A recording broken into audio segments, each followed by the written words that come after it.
Are big investors really buying up all the homes? Here's the truth. Hard to scroll online lately without seeing some version of this claim, quote, big investors are buying up all the homes, unquote. And honestly, if you're a home buyer who's lost out on a few offers, that idea probably sounds believable. When homes are expensive and competition is tight, it's easy to assume giant companies are scooping everything up behind the scenes. But here's the thing.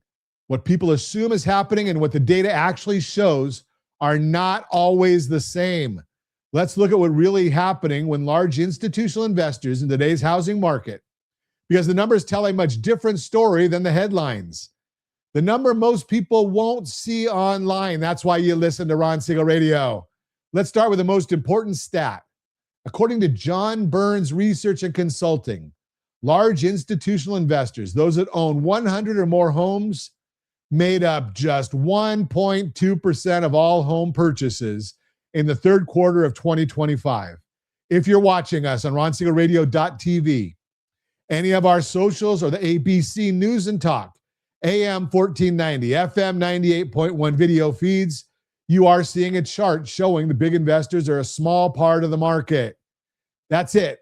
Out of every 100 homes sold, only about one went to a large institutional investor. And here's an important point that often gets missed. That level of investor activity is very much in line with historic norms. It's not usually high, and it's actually well below the recent peak of 3.1% back in 2022, which itself was still a small share of the overall market. So, while it can feel like big investors are everywhere, nationally, they're a very small part of overall home sales. There are two main reasons this topic gets so much attention. Number one, investor activity isn't spread evenly. Investors are more active in certain markets, which can make competition feel intense for home buyers in those areas.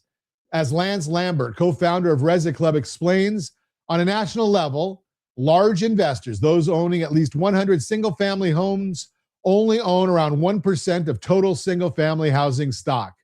That said, in a handful of regional housing markets, institutional and large single-family landlords have a much larger presence. Number two, investor and broad term.